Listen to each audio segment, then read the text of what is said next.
José Mario Molina Pasquel Enríquez fue un investigador mexicano conocido por ser uno de los pioneros a nivel mundial de la química atmosférica.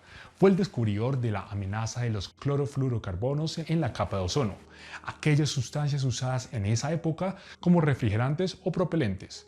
Fue hasta 1974 que Mario alertó al mundo de este peligro, en el cual inicialmente recibió críticas por su investigación, pero años más adelante fue este el que le permitió ser el ganador del Premio Nobel de Química en 1995. Recordemos que para todo resultado existe un previo trabajo. Mario Molina nació en la Ciudad de México en 1943. Desde niño tenía interés en la química. Inquieto por involucrarse más en este campo, decidió años más adelante estudiar ingeniería química, graduado en 1965.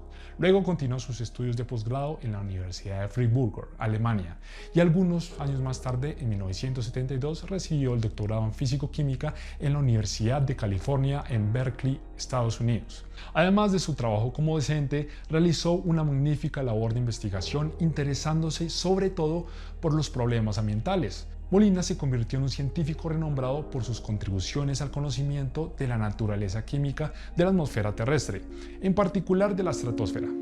Fue uno de los primeros científicos en alertar al mundo sobre el peligro que representaba para la capa de ozono los clorofluorocarbonos, empleados en neveras como refrigerantes y en aerosoles como propelentes. ¿Pero por qué razón su uso fue tan masivo en esa época?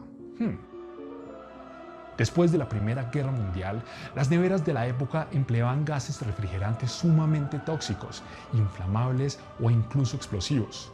Llegó a haber tragedias multitudinarias debido a ello. Fue hasta que se propuso una alternativa más inocua, menos combustible y poco reactiva. La solución consistía en la síntesis artificial de átomos de carbono, cloro y flúor. Los clorofluorocarbonos eran un fluido fácilmente compresible, es decir, que se podría comprimir y descomprimir para poder ser usado como refrigerante, pero además eran moléculas muy poco reactivas, lo que implica que no contaminaban. Fantástico. Y pues sí, efectivamente tenían toda la razón. Los fantásticos CFCs o clorofluorocarbonos, al ser liberados al medio ambiente, eran tan inertes que no reaccionaban con la atmósfera hasta llegar a la estratosfera. Y aquí la radiación solar formaba radicales libres de cloro tremendamente reactivos que atacaban a la capa de ozono. Pero para entender la química de lo que sucede aquí, démosle la bienvenida a Beñat del canal de divulgación La Peca Curiosa, que desde su nave nos va a contar de cómo una sustancia inerte se puede convertir en un elemento destructor para la capa de ozono. Beñat, cuéntanos. Kais Andrés, muchas gracias por invitarme a tu canal. Como dices, parece imposible que algo que a primera vista es inerte pueda destruirnos, pero por suerte alguien se dio cuenta de ello. Entonces Molina se preguntó, ¿cuál es la consecuencia de que el ser humano esté arrojando algo a la atmósfera que antes no existía? Y así, Rowland y Molina acumularon muchas evidencias que, junto con la sabiduría que tenían sobre la química del ozono, la composición de la atmósfera y la química de los CFC, estas evidencias sugerían que podían estar destruyendo la capa de ozono. Primero investigaron cómo se podían descomponer estos CFC y se dieron cuenta de que en las capas inferiores de la atmósfera estos serían muy probablemente inertes, pero por esa misma razón irían subiendo hacia arriba y se dieron cuenta de que en la estratosfera eso podía ser muy diferente. A 20 kilómetros por encima de donde tú estás y a 400 kilómetros por debajo de donde yo estoy, se encuentra la estratosfera. Y a diferencia de las capas inferiores, esta está expuesta a muchísimos rayos ultravioleta. Por suerte para nosotros, una fina capa de ozono a lo alto de la estratosfera nos protege a los que estamos debajo de esa radiación. Molina teorizó que estos rayos ultravioleta, que ya se sabía que podían descomponer el oxígeno, también podrían descomponer los CFC, y así se liberarían distintos productos en la estratosfera.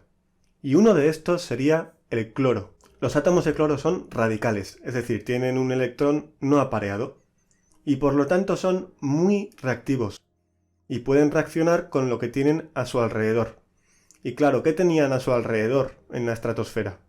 Pues el ozono. ¿Y qué puede pasar cuando juntamos un radical de cloro con el ozono?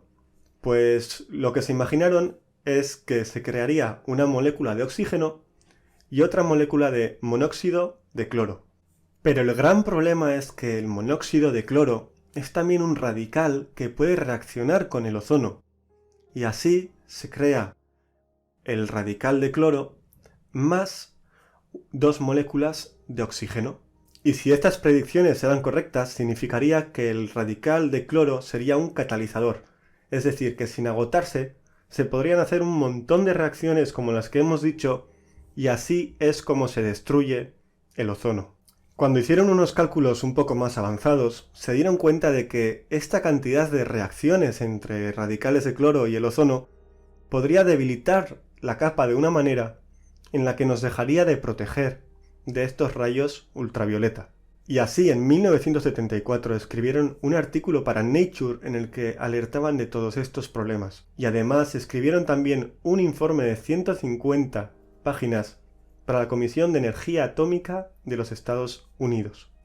Al principio los tacharon de alarmistas, pero después, gracias a su tenacidad y de los seguros que estaban de sus resultados, terminaron convenciendo hasta a las mentes científicas más incrédulas. Y tras años de mucho trabajo siguiendo con su campaña de concienciación, estos dos científicos participaron en muchas reuniones entre muchísimos países en las que se fijaron la cantidad máxima de CFCs que se podían emitir a la atmósfera. ¿Qué te parece la historia, Andrés? A mí me parece increíble que esos dos científicos no solo hiciesen una gran labor científica, sino que también se involucraron en la política, para cambiar las mentes más duras. Pero además no se tomaron medidas al instante, ¿verdad? Gracias, Beñat. Y así es. Cada vez se encontraron evidencias de que la capa de ozono estaba siendo afectada por un agente externo. Y es cuando en 1985 el Servicio Ártico Británico confirmó el descubrimiento del agujero de la capa de ozono a causa de los gases que Molina y su compañero de investigación habían descrito. Su hallazgo movilizó a decenas de países que se comprometieron en 1989 a través del Protocolo en Montreal a reducir la producción y el consumo de productos con CFCs. La industria cambió los mecanismos con los que funcionaban las neveras y la población comenzó un camino hacia la pedagogía del cuidado del medio ambiente y del aire, que afortunadamente permanece vigente hasta el día de hoy. La situación actual del agujero en la capa de ozono es resultado principalmente de los CFCs liberados que llegan a la estratosfera. El agujero de la capa de ozono alcanzó su máximo en el año 2000, con nada más y nada menos que con 25 millones de metros cuadrados. Claro está que se ha ido reduciendo durante los años, desde entonces gracias a la reducción de las emisiones logradas por el Protocolo de Montreal y además también de la presión continua de la comunidad científica.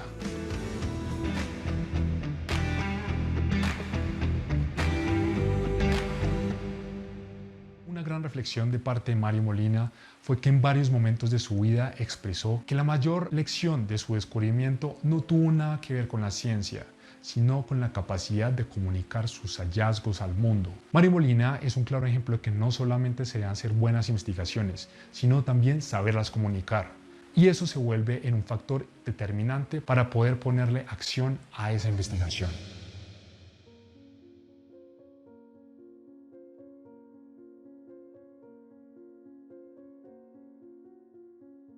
Molina ha fallecido el mismo día que la Real Academia Sueca de las Ciencias ha entregado el Premio Nobel de Química del 2020 a la francesa Emmanuelle Charpentier y la estadounidense Jennifer Doudna por el desarrollo de una técnica de edición genómica.